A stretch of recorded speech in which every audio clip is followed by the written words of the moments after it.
This Universal Declaration of Human Rights may well become the international Magna Carta of all men everywhere.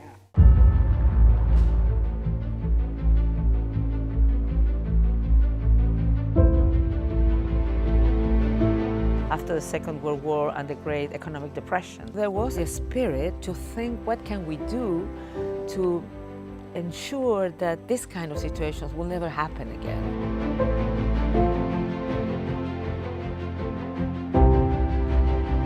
Because of her travels during the war in England, during the Blitz in the Pacific, while the Pacific is being bombed, her connection to the people of the world is so complete.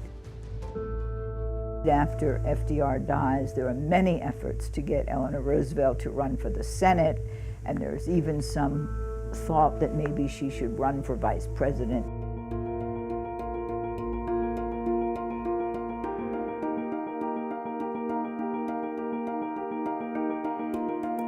The one position she is excited about, that she accepts, is when Harry Truman offers her a membership in the delegation, the U.S. delegation, to the United Nations.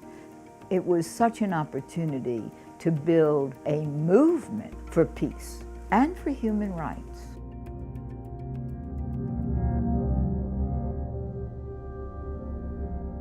She was very aware of being almost ostracized by the men, not part of their conversations. And the irony is, when she is asked to go into the committee that writes the Universal Declaration of Human Rights, they think that's going to be a social committee of no interest, but it then becomes one of the most important committees.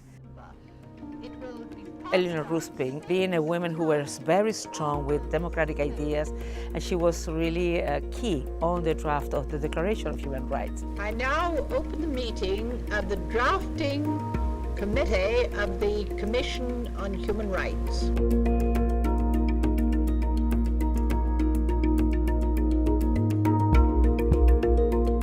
One other person that was such a big influence on Eleanor Roosevelt was India's Hansa Mehta.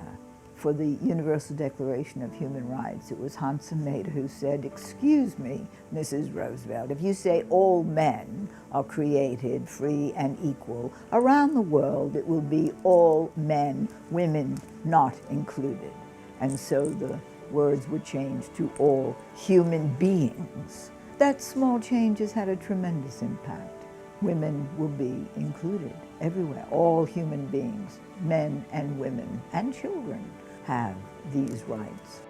It says that these rights of the people are not because you are from some geographical region, because you have from some culture or some religion. It's just because we are human beings, just because we exist, that we are entitled to those rights. The real change which must give to people throughout the world their human rights must come about in the hearts of people.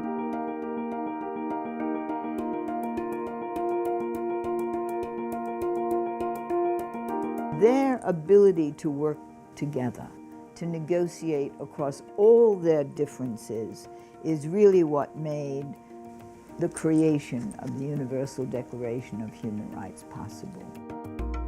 It is a declaration of basic principles of human rights and freedoms, and to serve as a common standard of achievement for all peoples of all nations.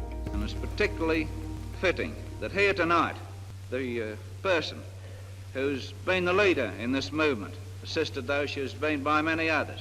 I refer, of course, to Mrs. Roosevelt, the delegate of the United States. It's one of the most significant moments in world history. The Universal Declaration of Human Rights is the beacon for the future. We will ensure that this Universal Declaration will be the light that shines and will guide how we relate to each other. If we observe these rights for ourselves and for others, I think we will find that it is easier in the world to build peace.